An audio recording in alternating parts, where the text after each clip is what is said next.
Teletext was introduced 6 years ago on an experimental basis, but it didn't receive government approval until 1982. Since then, television stations including NBN have provided the service, which is likened to an electronic magazine. At this stage, teletext cannot be picked up on a television screen unless a special decoder is installed. Because of the cost involved, Charlestown Library has installed the teletext system for the public. Daily news, sport and other information provided by NBN and Channel 7 in Sydney can be recalled in print form by pressing a button. The service was officially launched today by the Mayor of Lake Macquarie, Alderman Pasterfield. I felt that people in the community just weren't seeing this sort of information in this format. It's a convenient format, it shows information in a completely different way than they've been getting through the libraries. And we also believe that teletext wasn't generally available in the community. Hopefully people might find it useful.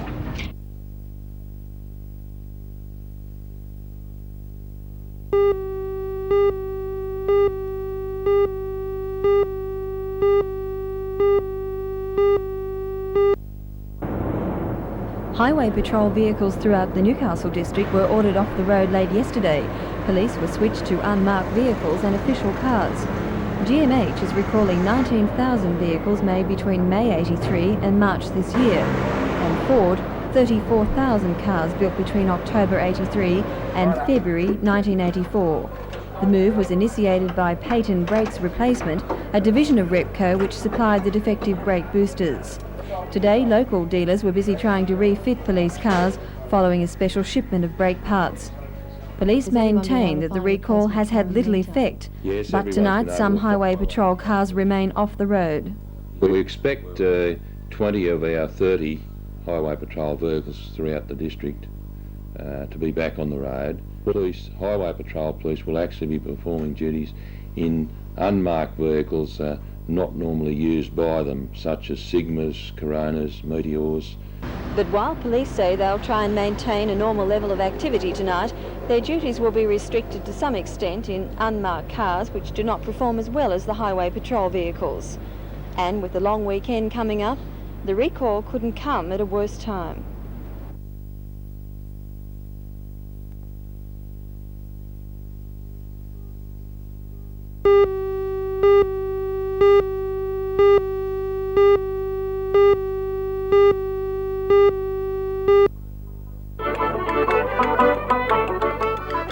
Last year, more than 800 people took part in the Folk Festival, which is more than just a weekend of entertainment.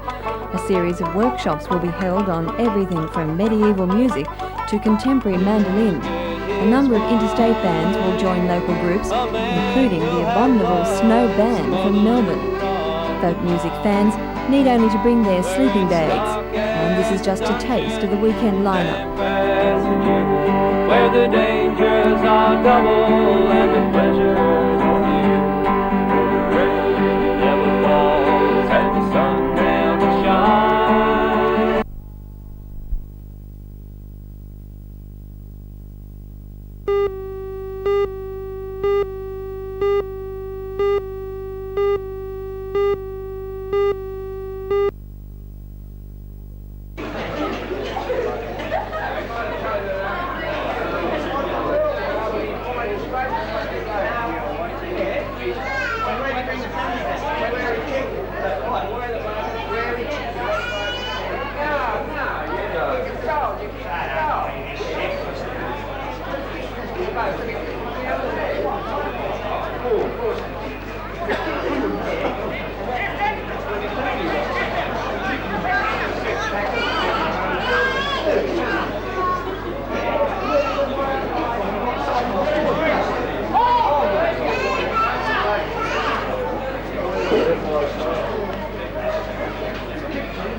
Brian Morgan flew into air a Pelican a tired man, having run his way to 6th place on the 42-kilometre Sydney course. Brian's time was 2 hours, 18 minutes and 15 seconds, down on his best of 2:16.25, set when he won the Vancouver International Marathon in 1981. Brian had hoped to run about 2 hours 14, which would have put him right up with the eventual winner, John Anderson. Brian, how do you feel about your performance? Were you happy? Well, I'd probably say I'm reasonably happy. A little bit disappointed because with the training that I've been doing, I expected to do, a little bit better than what I did. But, having finished 6th in the race and 3rd Australian, I suppose I really can't grumble. The competition was very tough. Did you find the pace difficult? I did, because I wasn't feeling comfortable, and so I dropped back from the leading group at about, around about the 10-kilometre mark, and hoping that I'd pick myself up and be able to come through later on in the race, and it didn't occur at all. How did the course affect you? I think the first half was probably interesting because it went around the key points, the tourist attractions of Sydney, but the last half was very boring around Botany Bay and that sort of area, and it was very open, it was very windy, and there weren't very many spectators, so mentally it was very tough. What races are you planning to compete in next? What's your next challenge? Right, well I think probably the City to Surf in a couple of months' time. I'll be gearing for that, plus a couple of the state cross-country championships, and perhaps the national cross-country in September, and then I'm looking very seriously at trying to make the Australian cross-country team next January.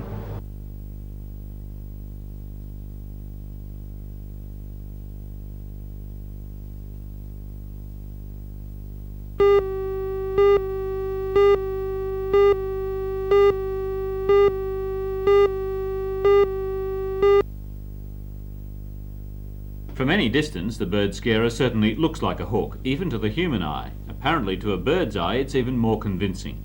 Certainly, the Department of Agriculture is taking the bird scarer seriously. It looks so simple. Does it really work? Well, it is incredibly simple, and it's amazing that someone hasn't come up with the idea before. But it does work. Because of its simplicity, it does work extremely well. What sort of examples have proven this? Well, the device is just a profile of a goshawk. A goshawk is a hawk known commonly as a sparrowhawk or chicken hawk, and it hovers in the air before attacking its prey. And this device is simply a profile of that hawk. It's suspended in the air so that it appears to be hovering, and because of that, no bird will come within sight of the device. What sort of tests have been conducted? The testing is still going on by the department, but it's been widely tested already above a number of crops, including stone fruit crops, berry fruit crops, also vegetable crops, and it's found to be almost 100% effective. It's worked on boats too, keeping seagulls Yes, originally it was designed to keep seagulls off boats, and it has worked. It's been up on boats for 12 months and not a seagull has been on it. Other uses include above clotheslines, for pet food areas, above swimming pools, above farm dams to keep birds away from yabbies and fish. It's got 101 different uses. There's no sign of the birds deciding that this hawk isn't very bright and doesn't attack them and just ignoring it after a while? No. So far the device has been suspended in different areas for 12 to 18 months, and it's continued to be effective. However, it's recommended for both prolonging the life of the device and to keep up that inherent fear that where it's used in a cropping situation, that the bird be taken down immediately after harvest. In other words, it's put up when bird damage is first noticed, and then as soon as the crop is harvested, the device is taken down again.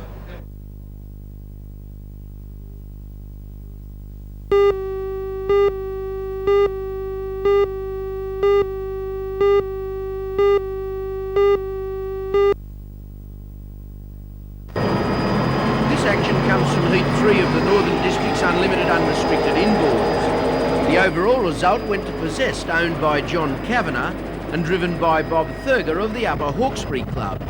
It really flies and is powered by a 540 cubic inch Chevy. Second was West Pine, owned and driven by Les Roberts of the St George Club in Sydney. Chev Power once again, this time a 360 cubic inch motor. Third, Spread Eagle, owned and driven by Tari's Chris Hodge. A 454 Chevy motor provided the power. A capacity crowd flocked to see the variety of craft do their stuff.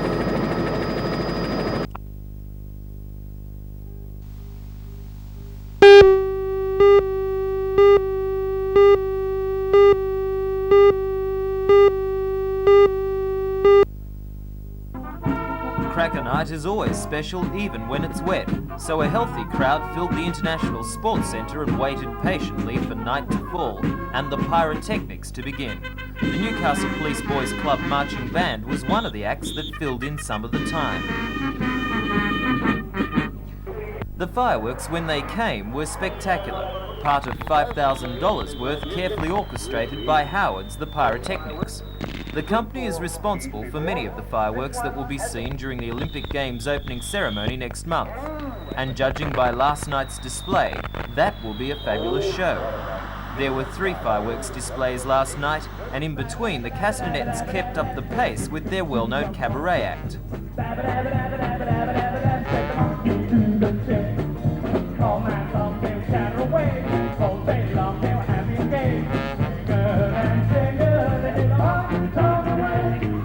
It's the fireworks display, however, that was the real star of the night.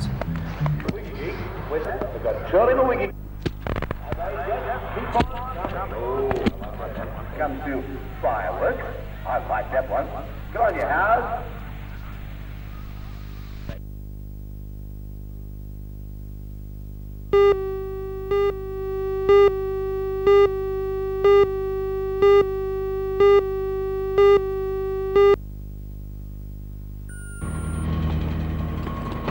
Fire services were called to the marina at Toronto just before 7 p.m. They found 2 35-foot motorboats ablaze in a drift, and it took brigades from Toronto, Bullaroo, Taralba and Newcastle the better part of an hour to put out the fires.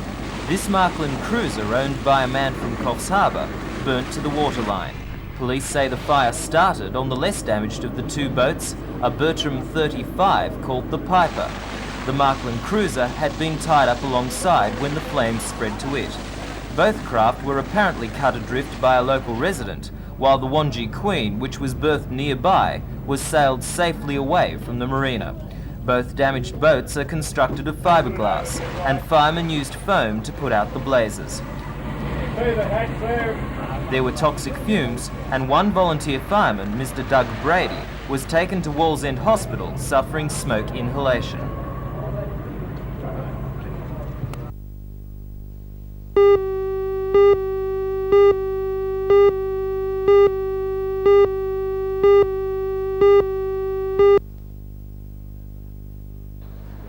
Over 150 people packed the supper room to hear the liquidator's report. For reasons of privacy, we couldn't film the meeting, but most of those attending were clearly small investors hard hit by the company's failure. The meeting was given details of the company's losses, including very large loans made to Mr. Ken King, a solicitor associated with the company.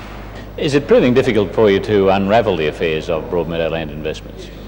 Certainly a lot of effort required. The company has creditors of about $5 million and the estimated realisable assets are about $2.9 million, so you've got a deficiency of about $2.1 million, of which about $1.2 million at this stage relates to advances made to Mr. and Mrs. King and companies with which they were associated. Obviously a lot of those advances are not going to be recoverable. Certainly it appears at this stage that that may be the case. About $500,000 of the advances relate to the companies with which the Kings were associated, and I act as liquidator of those companies now, and it's fair to say that they have little in the way of realisable assets.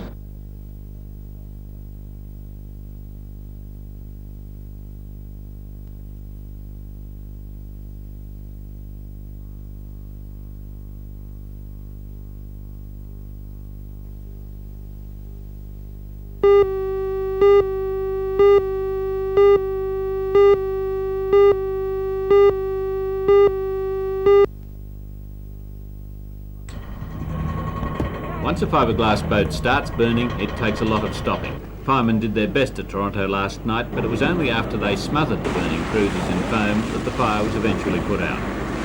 Even as they fought the fire, they faced the added hazard of toxic fumes, and one volunteer fireman was admitted to hospital after being overcome.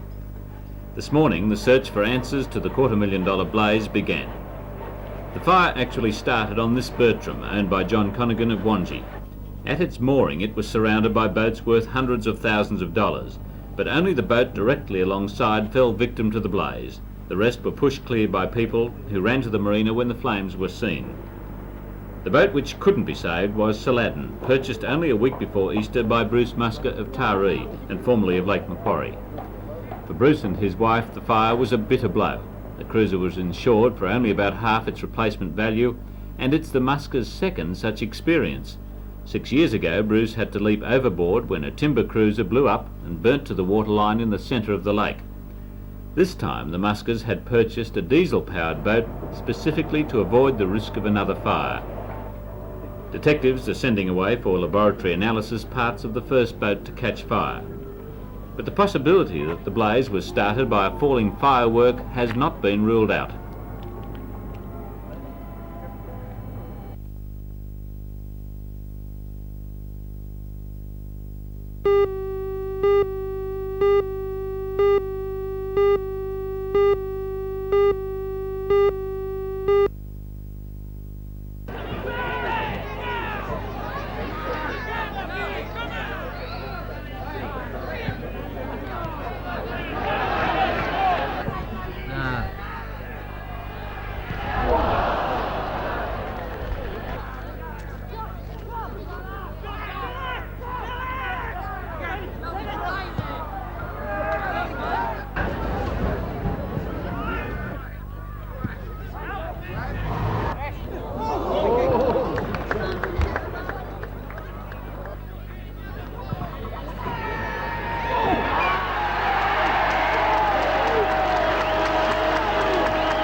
This action comes from Carloval at Belmont, where the home side Lakes United, in the blue and gold, clashed with North Newcastle in the match of the day. Both teams came alight in the middle stages of the second half, with the home side eventually skipping away for a good win in the long run. It was 3 tries to Lakes United to 2 tries to North Newcastle. The Seagulls 5'8" Peter Walsh scored 14 of his team's 26 points with a try and 5 goals. Best players for the winners were Taylor, the captain-coach, winger Steve Lowe and front row forward Dave Edwards, while North Newcastle fullback Tim Vaughan was the star for his side. The leaders in the competition, West Curry and Lakes, are putting a gap in them in the middle stages of this year's NBN Premiership.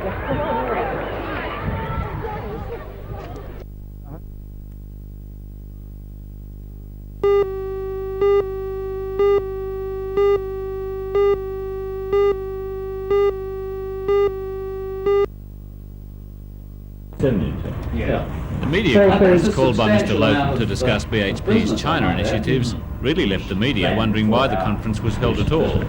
Mr. Lowton denied BHP had been at odds with Mr. Hawke's estimate of potential steel sales to China, but on the chances of lifting those steel sales from the current low level of 250,000 tonnes, he would only shrug and answer, "Who knows?"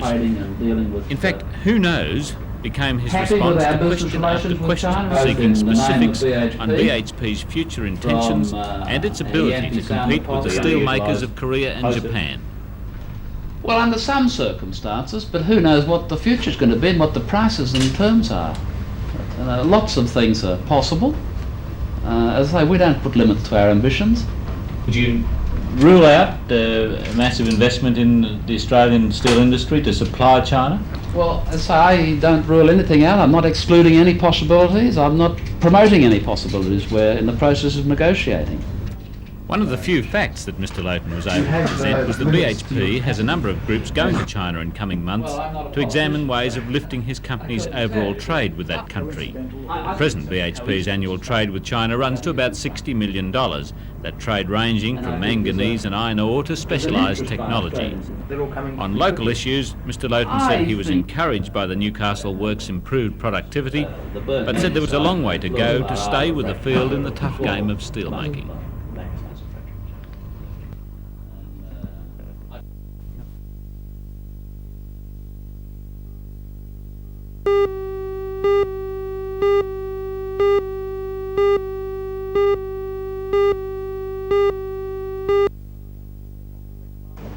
On the second last day of the prestige Mixed Master Pairs tournament, two of Australia's top lady bowlers were opposing each other. The Hyber Bowling Club Secretary Darby Ross says it's an unusual occurrence. We have the Australian champion of state champions, Elaine Pixton, playing Mavis Meadowcroft, and Mavis is of course the skipper of the World Bowls team, 3s and 4s teams, and that's pretty unique in that respect, that you wouldn't see them playing against each other in a game of pairs, and they're playing mixed pairs with of course our Hyber Bowling Club Prestige Mixed Master Pairs, and they're playing with Barry Salter is Mavis's partner and Terry Webster is Elaine's partner, and I think it'd be a 1 in a million chance that that would happen. Late today the quarterfinals were still underway due to delays caused by rain. Tomorrow's finalists remain unknown. But for the record, Barry Salter and Mavis Meadowcroft were beaten this morning 20-18 by Terry Webster and Elaine Pixton.